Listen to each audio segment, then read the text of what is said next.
The last trading day we can wrap up with one word: Tesla. Hey there, Tommy from FibonacciTraders.com here. Daily market recap, like, subscribe. Let's see the charts. We will start with the SPY, but don't go anywhere. We will talk about the Qs: Nvidia, Tesla, Apple, Amazon, AMD. Bitminers crashed.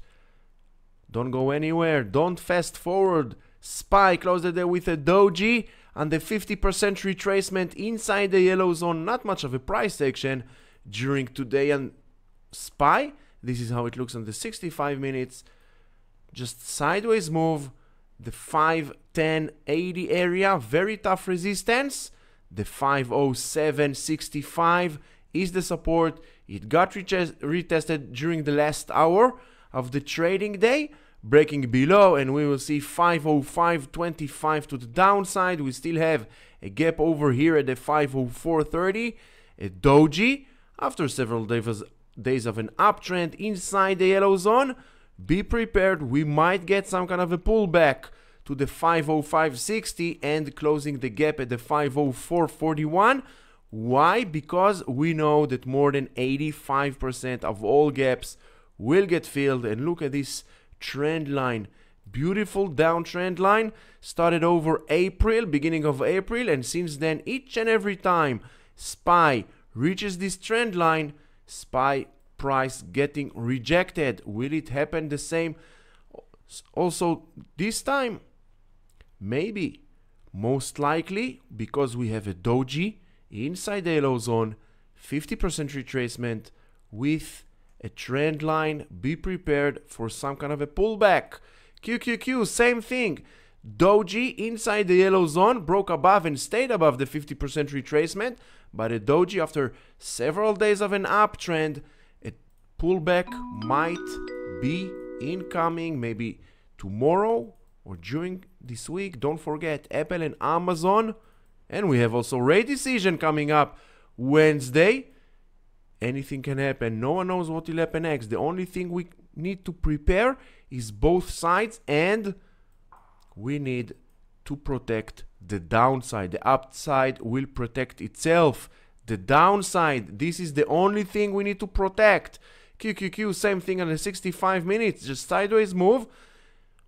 Last hour of the day, we retested the 430 area, the 433.75. Look at this, same price section we got over here. Now we see it over here. Can we get the same price action we saw over here to the downside? Can we get it to the upside? No one knows. The only thing we need to prepare is for some kind of a pullback. We have also QQQ, we have a gap over here at the 425 area. Doji, pull back to the 427 and closing this gap. Don't be surprised if it will happen in the next trading day or two. Dow Jones, sideways move between the 376, holding strong support, but the lower border of the yellow zone, the 385, is the resistance we have here. Some kind of a double bottom, multi-bottom. We need validation closing inside and above the 385 area, and then we can see the 388 area and the 390 with high probability. Of course, everything that you see in here is not a financial advice. It's only my opinion, an opinion based on 7 years plus of experience as professional trading, and with the great help of this amazing tool, the FTI. One click away and this tool can be yours on the chart. Check the links in the description below. IWM, looking good. You know this broadening formation. We have been talking about this broadening formation since middle of April, and here we are. We are bouncing off the lower border of the broadening formation into the yellow zone. Now IWM finally entered the yellow zone after a few days of rejection. Entered the yellow zone. Now let's see continuation to the 201 and 204, closing this gap at the 204.32. Bitcoin continued to slide down slowly, grinding down inside. Let's clean the chart a little bit. As you can see, we are inside this green channel. This is a downtrend channel leading us to retest this blue trend line. This blue trend line needs to hold, otherwise this whole area, the 61,600, all this area is a very important area of support. Breaking below, and we will continue sliding down all the way to 52 and 5,500. This is Bitcoin triple top. You know this triple top if you follow me on Twitter, and if you saw my whole videos in the past few months or so, you know this triple top still going towards the 61,400. Magnificent 7 MAGS, this is the ticker. What do we see? Broke above the yellow zone, bullish on the daily, still bearish on the weekly. Why? Because we have this 39 area, very tough resistance, and the FTI identifies this area as a very tough resistance. So on the weekly we are still bearish, but on the daily we are bullish, and as long as we will keep above the 3880, we are good to go long on the Magnificent 7. SOXX, the semiconductors ETF, trying to break above this downtrend channel, trying to break above the yellow zone, and this is all we need to know. Trend lines and Fibonacci, it all comes down to trend lines and Fibonacci. All the rest is just lagging indicators and pure noise. Now let's see continuation above the 218.64, and we will meet 224 and 231 to the upside. Now hit the like, hit the subscribe, don't forget to hit the notification bell. Now let's talk about Tesla. Entered the yellow zone. This yellow zone was a very important area of support over here. Look at this. Let's zoom in to get a better point of view of price action. Support, resistance, now broke inside, and as long as Tesla is above the 180.60 area, we are good to go long. But be careful, we have another gap over here now, and we know that more than 85% of all gaps will get filled. Is this the time to go long on Tesla? Do your own due diligence. We are bullish almost on all time frames except the weekly. Why? Because as we can see on the weekly, we are still below this blue trend line.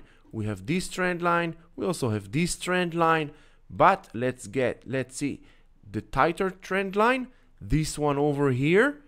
And as you can see, trend line, 50% retracement. The 201 area is the next major resistance. Above it, 260.90. Above the 260.90, in my opinion, we will see bullish continuation all the way to 265. So is this the time to go long on Tesla? Once again, as long as Tesla is above the 180.60 area, in my opinion, it's good to go long on Tesla. And of course, once again, it's only my opinion. Always do your own due diligence. It's your money. Never follow blindly anyone on social media. Do your own due diligence. Microsoft just closed the earnings gap. Now 50% retracement, holding a support. It was support over here. Now once again support, the 400, which is the 50% retracement. Now let's see, can Microsoft get back up and above the 406, and then we will see 415, 416. This is the next major resistance. Meta 2.4% to the downside. Now Meta looking like it's going back to retest the 414, bearish on all time frames. Is this the time to go long on Meta? In my opinion, and according to the FTI, this is not the time to go long. Bearish on all time frames. Google 3.4% to the downside. Is Google going to make Microsoft and go all the way back to retest and close this earnings gap? Never say never. Gaps are meant to get filled. Not all of them, not right away, but it's not a matter of if, it's a matter of when. But Google, as long as Google is above this yellow trend line that was resistance for higher highs, it's a good resistance. Why? Because it's a resistance. It was resistance for higher highs. Now it needs to act as support for the higher lows. And as long as Google is above this yellow trend line, Google is good to go. Apple 2.5% to the downside, to the upside, sorry. Look at this. Struggling to get back above this downtrend line. Struggling to enter the yellow zone. Look at this yellow zone, that 177 area. Very tough resistance since beginning of March. And once again went all the way up. Got rejected. Now we have this gap over here at the 171 area. Apple, as I said in the past few days, few weeks, until post earnings, I'm not touching Apple. I want to see how the market will react to Apple's earnings. Riot 7% to the downside. The yellow zone once again retested as resistance, acts as resistance. Look at this, since beginning of March, the yellow zone on Riot, the 12 area, very tough resistance. We are bearish. Now let's see, this 10 area is the next support. Riot, Wednesday, earnings. Mara, 7.2% to the downside. Mara now needs to get hold of this area as support. Below it, we will go and retest the 14 back. Mara have earnings coming up Thursday, May 9th. CLSK 5.8% to the downside, bearish on all time frames. CLSK now retesting the yellow zone as support, breaking below and under the yellow zone below the 1780. We will retest the 1550, which is the 50% retracement, and then back to this yellow zone. CLSK also Wednesday next week, May 8th, have earnings. SoFi closed the day with 10.5% to the downside. Look at this trend line. Every time SoFi tries to break above this trend line, getting rejected. It got rejected over here beginning of March. Now once again, earnings or no earnings, it all comes down to trend lines. Fibonacci support is a 680, below 680, 580, and then 450. Do your own due diligence. Don't trust no analysts, no one with a biased confirmation on any company. Read price section, use trend lines, use Fibonacci, and that's it. Follow price. Do not follow anyone else. PLTR broke above this downtrend channel, but look at this, doji of the upper border of the yellow zone at the 2310 area. Now let's see, can PLTR continue its way to the upside, and then we will see 25. Is this the time to go long on PLTR? As long as PLTR is above the 2160 area, above the 50% retracement, we are good to go long, but manage your risk. Always manage your risk. Protect the downside. The only thing we have full control of is our risk management. Why? Because no one knows nothing. No one knows where price might be heading next. Nvidia, we have this swing low, swing high, swing low. Nvidia where? Inside candle between the yellow zone, the upper border between the 888 and the 837. Inside candle. Now let's see continuation on Nvidia breaking above the 888, and then we will see 917 and maybe back to the 967. As long as Nvidia is above the 837 area, Nvidia, in my opinion, is good to go on long. AMD with earnings coming up Tuesday, tomorrow after the bell.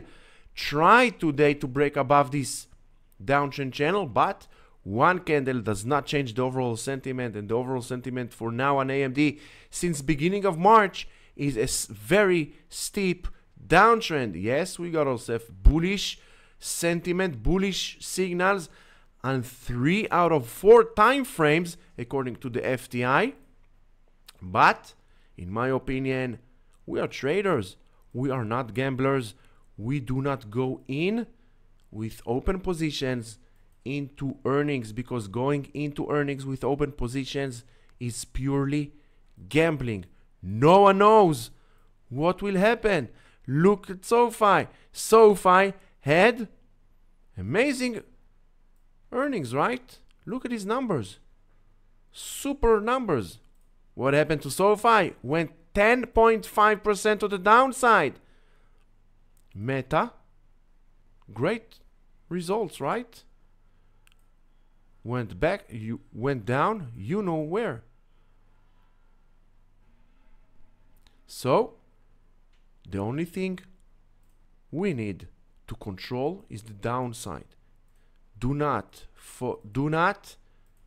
in my opinion, at least this is what I do, I don't go with open positions into earnings, and it doesn't matter the company, it doesn't matter what I think, it doesn't matter what anyone else thinks.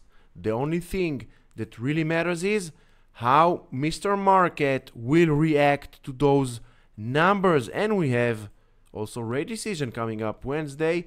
So protect your money, protect the downside. MicroStrategy, this 1330 area, 1313 area from support, very tough resistance in the past 2 weeks or so.